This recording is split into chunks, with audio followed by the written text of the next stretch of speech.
ఓం సాయిరాం. బాబా భక్తులందరికీ కూడా నమస్కారం అండి. అందరూ కూడా సుఖంగా సంతోషంగా ఎప్పుడూ కూడా ఆనందంగా ఉండాలి అని చెప్పి బాబాగారి తరపున నేను కూడా మనస్ఫూర్తిగా కోరుకుంటున్నాను. ఈరోజు బాబాగారు అందిస్తున్న సందేశం ఏంటి అంటే, తల్లి చేస్తున్న తప్పు ఇదే, అందుకే దరిద్రం పట్టి పీడిస్తుంది. ఇప్పుడే ఇది విను, అదృష్టం ఉంటేనే ఈ సందేశం నీ చెవిన పడుతుంది అని చెప్పి ఏదో ఒక సందేశాన్ని అందించాలి అని చెప్పి ఈరోజు బాబాగారు మన ముందుకు వస్తున్నారండి. మరి బాబాగారి సందేశం వినే ముందు మొదటిగా బాబాగారు అంటే ఎవరికి అయితే ఇష్టం, నమ్మకం, గౌరవం ఉంటుందో వారందరూ ఈ వీడియోకి ఒక లైక్ ఇవ్వడం మాత్రం మర్చిపోవద్దు. చాలామంది కూడా గురువుగారి గురించి అడుగుతున్నారండి. జీవితంలో ఎన్నో రకాల సమస్యలు వస్తూ ఉంటాయి. ఆ సమస్యల నుంచి మీరు ఎలా బయటపడి ఆనందంగా జీవించాలో కొన్ని పూజలు చేసి గురువుగారు మీ సమస్యలకు పూర్తి పరిష్కారాన్ని చెప్తారు. గురూజీ శివరామరాజు గారండి. Phone number 9959422552. ఎక్కడెక్కడో జ్యోతిష్యం చెప్పించుకొని విసిగిపోయి ఉంటారు. ఒక్కసారి నమ్మకంతో గురువుగారికి కాల్ చేయండి. ప్రేమ, పెళ్ళి, ఉద్యోగం, రాజకీయం, సంతానం లేకపోవడం, భార్యాభర్తల మధ్య గొడవలు, ధనం నిలకడగా లేకపోవడం, అప్పుల బాధలు, ఇలా ఎటువంటి సమస్యలున్నా కానీ గురువుగారు ఆ సమస్యలకు పూజలు చేసి పరిష్కారాన్ని చూపిస్తారండి. ఈ గురువుగారు చెప్పింది చెప్పినట్లుగా జరుగుతుంది. 100% నమ్మకంతో కాల్ చేసి మీ సమస్యల నుంచి బయటపడి ఆనందంగా జీవితాన్ని కొనసాగించండి. ఇక బాబాగారి సందేశం ఏంటో ఇప్పుడు బాబాగారి మాటల్లోనే ఈ చిన్న కథ ద్వారా తెలుసుకుందాం.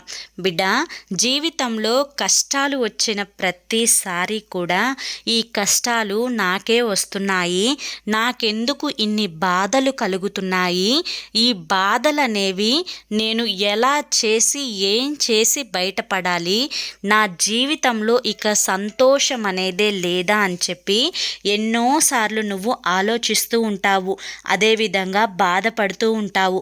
నీ బాధలన్నింటినీ కూడా నా పాదాల దగ్గరికి వచ్చి నీ కన్నీరుని కార్చి మొరపెట్టుకుంటూ ఉంటావు. అయితే అసలు చేస్తున్న తప్పేంటి, ఎందుకు ఈ దరిద్రం నిన్ను పట్టి పీడిస్తుంది అనేదే నీకు తెలియడం లేదు. ఇప్పుడు ఈ చిన్న కథ ద్వారా అది తెలుసుకో తల్లి. ఒక ఊరిలో ఒక రాజుగారు ఉన్నారు. ఆ రాజుగారికి భార్య అంటే చాలా ప్రేమ ఎక్కువ. కానీ ప్రేమను ఏ రోజు కూడా బయటికి చూపించరు. కానీ రాణిగారి కోసం ఎంతో కష్టపడి పనిచేస్తాడు. కానీ ఎంత కష్టపడి రాణిగారి కోసం సంపాదించినా కూడా తనతో ఒక 5 నిమిషాలు గడిపే సమయం కూడా అతనికి ఉండదు. ఎందుకంటే అతను రాజ్యంలో పరిపాలన చూసుకోవాలి, అతని సంపాదన చూసుకోవాలి, తన బిడ్డల భవిష్యత్తును చూసుకోవాలి. దానంతటికీ కూడా డబ్బే కారణం కాబట్టి ఆ డబ్బు సంపాదించే ఇదిలో బిజీగా ఉంటాడనమాట. కానీ రాణిగారు ఏమనుకుంటుందంటే, రాజుగారు ఎప్పుడు కూడా నాతో అసలు ఉండరు, నా బిడ్డ కూడా చదువులకి దూరంగా వెళ్ళిపోతున్నాడు, కానీ ఇక నాతో ఎవరున్నారు అని చెప్పి దిగులుగా ఉంటుంది. ఇక ఆ దిగులుని గమనించిన రాజుగారు తన పుట్టినరోజు వస్తుంది, తనకి పుట్టినరోజు కానుకగా ఏదైనా ఒక మంచి బహుమతి ఇవ్వాలి. ఆ బహుమతి ఎలా ఉండాలి అంటే, ఆ బహుమతిని చూసి తను చాలా సంతోషపడాలి, తన ముఖంలో నేను ఆనందాన్ని చూడాలి అనుకొని ఆలోచించుకొని రాజ్యంలో మంత్రులని, పెద్దలని అందరినీ పిలిపించి సమావేశం ఏర్పరిచి, ఇలా రాణిగారి పుట్టినరోజు వస్తుంది, తనకి నేను ఏ బహుమతి ఇస్తే తను సంతోషపడుతుందో నాకు సలహా చెప్పండి అని చెప్పి అందరినీ అడుగుతారు. అందరూ ఒక్కొక్కటిగా చెప్తారు. కానీ అవేవి కూడా రాజుగారికి నచ్చవు. ఇక అదే ఆలోచిస్తూ కొన్ని రోజులైతే గడుస్తూ ఉంటాయి. ఒకరోజు రాజుగారు విహారానికి తన గుర్రం ఎక్కి బయటకి వెళ్తాడు. అలా బయటికి వెళ్ళినప్పుడు కొంచెం దూరం వెళ్ళిన తర్వాత రాజుగారికి కొన్ని అందమైన విగ్రహాలు కనిపిస్తాయి. ఆ విగ్రహాలు అంటే శిల్పాలు. ఆ శిల్పాలు ఎలా ఉంటాయి అంటే, అది నిజంగా ఒక రాయిలాగా శిల్పంలాగా ఉండదు. అందులో ప్రాణం ఉంటే అది ఎంత అందంగా ఉంటుందో అంత అందంగా ఉంటుంది ఆ శిల్పం. ఒక జీవకళ అనేది ఆ శిల్పంలో కనిపిస్తుంది. అప్పుడు రాజుగారు అనుకుంటాడు, ఆహా, ఈ శిల్పాలు ఎంత అందంగా ఉన్నాయో, ఈ శిల్పాలలో రాణిగారి శిల్పాన్ని చెక్కించి, అంటే శిల్పాలు చేసే వ్యక్తి ఎవరో తెలుసుకొని రాణిగారి శిల్పాన్ని చెక్కించి తన పుట్టినరోజుకి బహుమతి ఇస్తే తను చాలా సంతోషంగా ఉంటుంది అని చెప్పి అనుకొని గుర్రాన్ని దిగి ఆ శిల్పాలు చెక్కే వ్యక్తి దగ్గరికి వస్తాడు. వచ్చి, నేను ఇక్కడ రాజ్యానికి మహారాజుని, నేను నా స్థానంలో నీకు అంటే నా యొక్క రాజ్యంలో నీకు ఏదైనా పనిని కల్పించగలను, నీ శిల్పాలలో జీవకళ ఉట్టిపడుతుంది, నా యొక్క స్థావరానికి వచ్చి అక్కడే నువ్వు చక్కగా శిల్పాలు చెక్కుకుంటూ నీ జీవితం అంతా కూడా నీ కుటుంబంతో గడపండి అని చెప్పి అంటాడు. ఈ శిల్పాలన్నీ కూడా నాకు కావాలి, నేను ఈ శిల్పాలని కొనుక్కుంటాను, ఎంతైతే అంత రేపు వచ్చి డబ్బులు తీసుకొని వెళ్ళు అని చెప్పి చెప్తాడు. అంతేకాకుండా నువ్వు మహారాణి అంటే నా భార్య యొక్క శిల్పాన్ని కూడా చెక్కి ఇవ్వాలి. ఆ శిల్పం ఎలా ఉండాలి అంటే నా భార్య ఆ శిల్పాన్ని చూసుకొని ఆనందపడిపోవాలి. ఎప్పుడు తన శిల్పాన్ని తాను చూసుకున్నా కానీ తను సంతోషంగా ఉండాలి. అటువంటి శిల్పాన్ని నువ్వు చెక్కించాలి అని చెప్పి ఆ యొక్క శిల్పితోటి రాజుగారు చెప్తాడు. అప్పుడు ఆ శిల్పి మనసులో ఏమనుకుంటాడంటే, ఆహా, ఎంతటి అదృష్టం నా దగ్గరికి వెతుక్కుంటూ వచ్చింది, ఈ శిల్పాలన్నీ కూడా కొనాలి అంటున్నారు, నాకు చాలా ధనం వస్తుంది, అంతేకాకుండా తన యొక్క రాజ్యంలో నాకు పనిని కూడా ఇస్తాను అంటున్నారు, ఇక నా జీవితానికి ఎటువంటి దిగులు ఉండదు, అంతేకాకుండా తన యొక్క భార్య శిల్పాన్ని కూడా చెక్కమంటున్నారు, ఇక అది చెక్కినందుకు ఎంత ధనాన్ని ఇస్తారో అని చెప్పి ఆ శిల్పి ఆలోచిస్తూ ఉంటాడు. అంతలోనే రాజుగారు ఏమంటారంటే, కానీ నీకొక చిన్న షరతు పెడుతున్నాను, 7 రోజుల్లో నా భార్య పుట్టినరోజు ఉంది, 7 రోజుల్లో నా భార్య అంటే నా భార్య యొక్క శిల్పాన్ని నువ్వు నాకు చెక్కి ఇవ్వాలి అని చెప్పి అంటాడు. అప్పుడు ఆ యొక్క శిల్పి కూడా సరే అంటాడు. ఇక తర్వాత రాజుగారు ఏమంటారు అంటే, ఆ శిల్పం కనుక నా భార్యకు నచ్చకపోయినా, ఆ శిల్పం అందవిహారంగా ఉన్నా నీకు నేను మరణ శిక్ష విధిస్తాను అని చెప్పి చెప్తాడు. ఇక ఆ మాట అనేసరికి శిల్పికి భయం వేస్తుంది. ఎందుకంటే శిల్పాలు చెక్కేటప్పుడు ఒక్కొక్క శిల్పం అందంగా వస్తుంది, ఒక్కొక్క శిల్పం చెడిపోతూ ఉంటుంది, కానీ 7 రోజులే నాకు సమయాన్ని ఇచ్చారు, దీన్ని ఎలాగైనా ఉపయోగించుకోవాలి, రాజుగారికి కోపం వస్తే నాకు మరణశిక్ష విధిస్తారు అని చెప్పి తను జాగ్రత్త పడాలి అని చెప్పి ఇక శిల్పాలు చెక్కడం మొదలు పెడతాడు. చెక్కుతాడు, ఒక శిల్పం చెక్కుతాడు. ఆ శిల్పం కల్లా చూస్తే రాణి బాధలో ఉన్నట్లుగా అనిపిస్తుంది. రాజుగారు ఒక ఫోటోని ఇచ్చి వెళ్తారు, ఇలాగే రావాలి అని చెప్పి, అలా ఉన్నట్లుగా లేకుండా రాణి దిగులుతో ఏడుస్తున్నట్లుగా వస్తుంది ఆ శిల్పం. ఆ శిల్పాన్ని పడేస్తాడు. మళ్ళీ చెక్కుతాడు, అది కూడా కుదరదు, మళ్ళీ చెక్కుతాడు, అది కూడా కుదరదు. ఇలా 2 రోజులు గడిచిపోతుంది. ఇక తర్వాత తనకి 5 రోజులే సమయం ఉంది.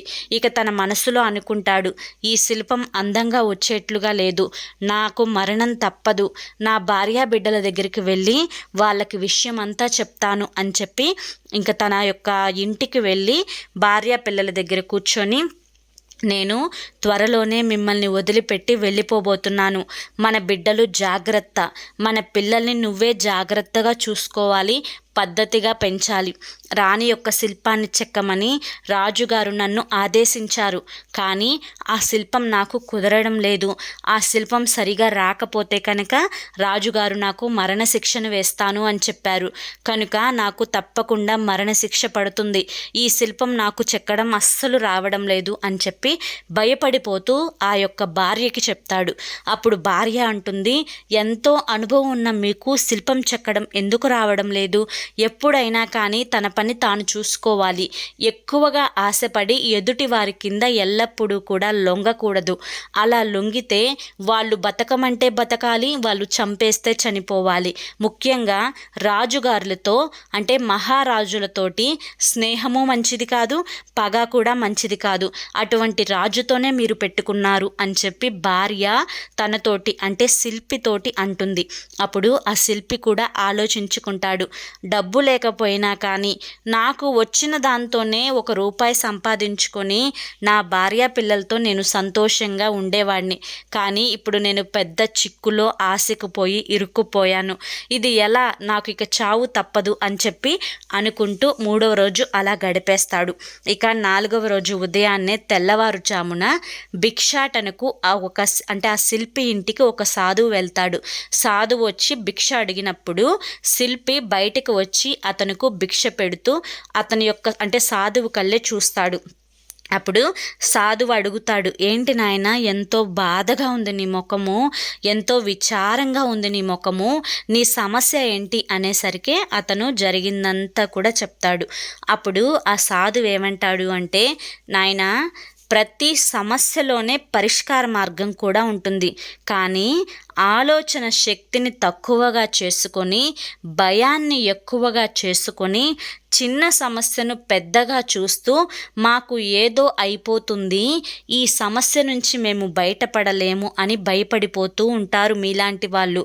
నీవు జాగ్రత్తగా నిదానంగా ఆలోచించుకో అని చెప్పి తన చెవిలో ఒక మాటను చెప్పి సాధువు వెళ్ళిపోతాడు.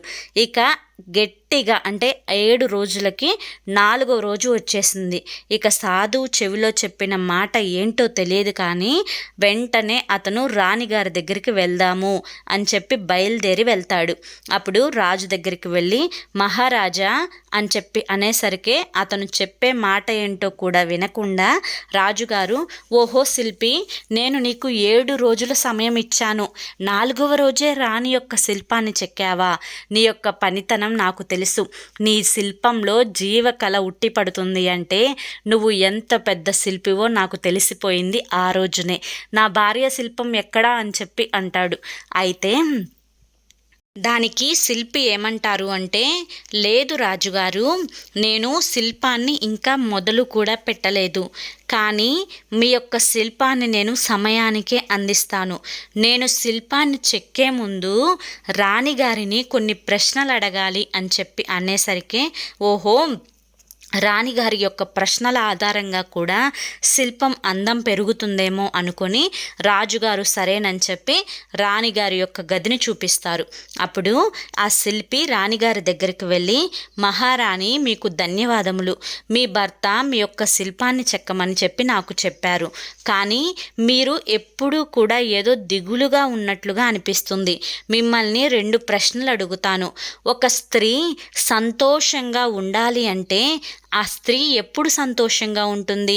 మనస్ఫూర్తిగా ఎప్పుడు ఆ స్త్రీ ఆనందంగా ఉంటుంది అంటే అప్పుడు ఆ మహారాణి ఏం చెప్తుందంటే, తన భర్త తనతో ఎప్పుడు ఉంటే ఆ భార్య అనేది చాలా సంతోషంగా ఉంటుంది అని చెప్పి ఆ యొక్క రాణి శిల్పికి చెప్తుంది.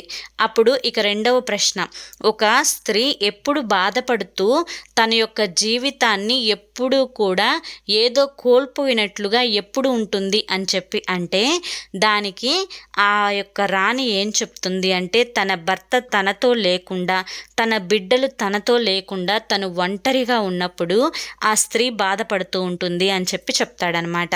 ఇక ఆ 2 ప్రశ్నలకు సమాధానాలను విని ఆ శిల్పి అక్కడి నుంచి వెళ్ళిపోయి ఇక శిల్పం చెక్కడం మొదలు పెడతాడు.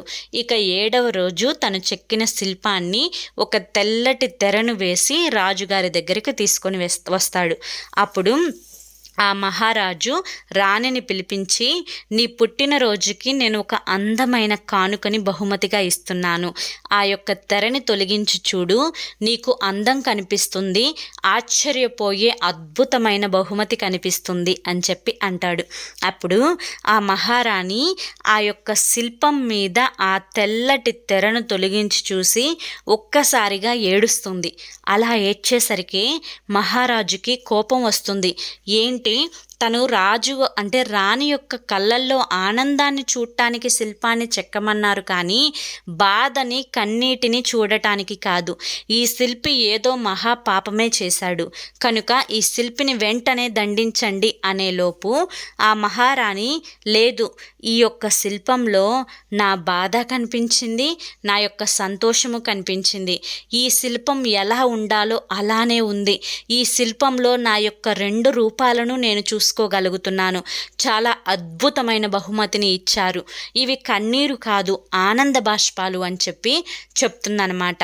ఇంతకీ ఆ శిల్పి ఆ యొక్క శిల్పాన్ని ఎలా చెక్కాడు అంటే, ఎవ్వరూ లేకుండా ఒక పక్కనే కూర్చొని దిగాలుగా ఉన్న రాణిని, అదేవిధంగా ఒక చేతిలో బిడ్డను, పక్కన భర్తను పెట్టుకున్న రాణిని, అంటే తను దిగులుగా ఒంటరిగా కూర్చున్నప్పుడు ఏడుస్తున్న రాణిని, తన కుటుంబంతో సంతోషంగా ఉన్న రాణిని చెక్కాడనమాట. నా బాధ, నా సంతోషం 2 ఇందులో కనిపిస్తున్నాయి, మీకు ధన్యవాదములు అని చెప్పి ఆ శిల్పికి రాణి చెప్తుంది. అప్పుడు రాజు కూడా ఆ శిల్పిని పిలిపించి కావలసినంత ధనం ఇచ్చి, ఇక నువ్వు ఇక్కడే ఉండి ఈ రాజ్య పరివారంలోనే ఉండి నీ జీవితాన్ని గడుపు అంటాడు. అప్పుడు ఆ శిల్పి ఏమంటాడంటే, మహారాజా, నేను ఇక్కడ ఉండి నేను గడపలేను, మీరు నాకు మరణశిక్ష విధిస్తాను అన్నారు. అంటే మీరు ఎప్పుడు చెప్పినా చేసే పనిలో కనుక సరైనది కాకుండా ఉంటే మీరు నాకు మరణశిక్ష విధించవచ్చు. అదే నేను బయట ఉంటే నాకు నచ్చితే పని చేసుకుంటాను, నచ్చకపోతే పని చేసుకోను.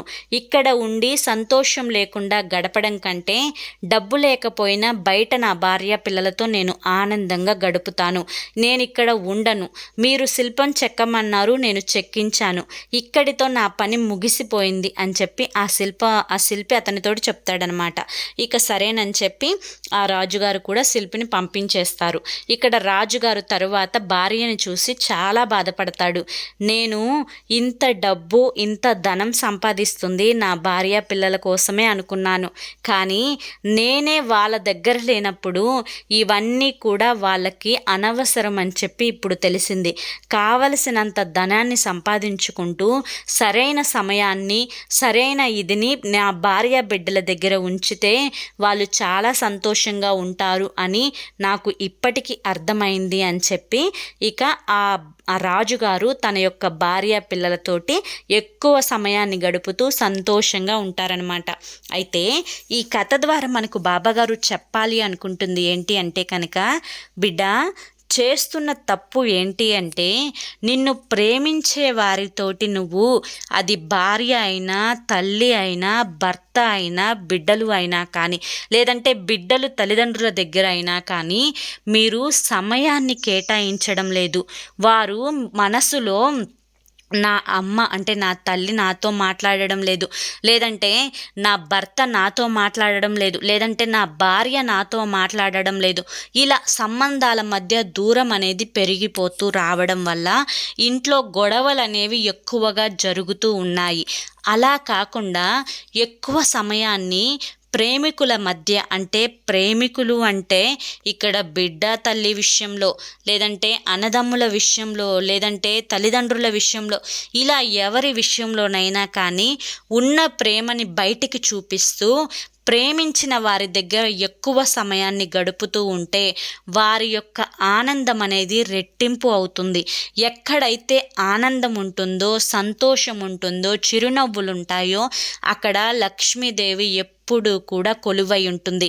ఎక్కడైతే దూరాలు, బంధాల మధ్య ఎడబాట్లు ఏర్పడి ఎప్పుడు తగువులు, గొడవలు జరుగుతూ ఉంటాయో వారి ఇంట దరిద్ర దేవత అనేది అడుగు పెడుతుంది. కనుక నీకు ఏ విధంగా అదృష్టం కలిసి వస్తుందో నీ మనసుకు తెలుసు. నీ యొక్క సమయాన్ని ఎవరితో గడిపితే వారు ఆనందిస్తారో కూడా నీ మనసుకు తెలుసు. కనుక నీకు విలువనిచ్చే వారికి కూడా నువ్వు అదే విలువను ఇస్తూ, వారి మీద ప్రేమను చూపిస్తూ నీ యొక్క జీవితాన్ని ఆనందంగా మార్చుకుంటూ ఉంటే ఇక నీ జీవితంలో దరిద్రం అన్న మాటకే విలువ ఉండదు తల్లి. ఇవన్నీ కూడా నా బిడ్డ బాధపడకూడదు, నా బిడ్డ సంతోషంగా ఉండాలి, నా బిడ్డ ఆనందంగా ఉండాలి అని చెప్పి ఒక తండ్రిగా తపన పడుతూ నీతో చెప్తున్న మాటలు. నా మాటలు అనేవి పెడచెవిన పెట్టకుండా బంధాల మధ్య, బంధుత్వాల మధ్య ఎక్కువ దృఢత్వాన్ని ఏర్పరచుకొని మీ యొక్క జీవితాలను సంతోషంగా మార్చుకోండి. ఇక ఎటువంటి ఎడబాట్లు అనేవి జీవితంలో రాకుండా ఒకరి యొక్క బంధాలను ఒకరు గౌరవ గౌరవం ఇచ్చుకుంటూ ఆనందంగా జీవితాన్ని ముందుకు తీసుకెళ్తూ ఉండండి. అక్కడే లక్ష్మీ కటాక్షం అనేది పుష్కలంగా లభిస్తుంది. అటువంటి చోటే దేవతలు కొలువై ఉంటారు. అక్కడ ఇక దరిద్ర దేవతకు ఎటువంటి స్థానం అనేది ఉండదు. కనుక ఇకనైనా కానీ మంచి ఏంటో చెడేంటో తెలుసుకొని నీ యొక్క జీవితాన్ని అందంగా మార్చుకొని సంతోషంగా జీవించండి అని చెప్పి ఈరోజు బాబాగారు మనకి ఒక చక్కటి సందేశాన్ని అందించారండి. బాబాగారు అందించిన ఈ సందేశంలో వెనుక ఆంతర్యం ఏంటో మీ అందరికీ కూడా అర్థమైపోయి ఉంటుంది. మరి అర్థమైంది, నచ్చింది అనిపిస్తే తప్పకుండా ఒక చిన్న లైక్ ఇవ్వండి. మొదటిసారి సాయి పిలుపు ఛానల్లోకి వస్తే సబ్స్క్రైబ్ చేసుకొని సపోర్ట్ చేయండి. మరి రేపు మరొక మంచి సందేశంతో తప్పకుండా కలుసుకుందాం. అంతవరకు కూడా బాబా ఆశీస్సులు మీపై ఉండాలి అని చెప్పి మనస్ఫూర్తిగా కోరుకుంటూ సర్వే జన సుఖినో భవంతు. ఓం సాయిరామ్.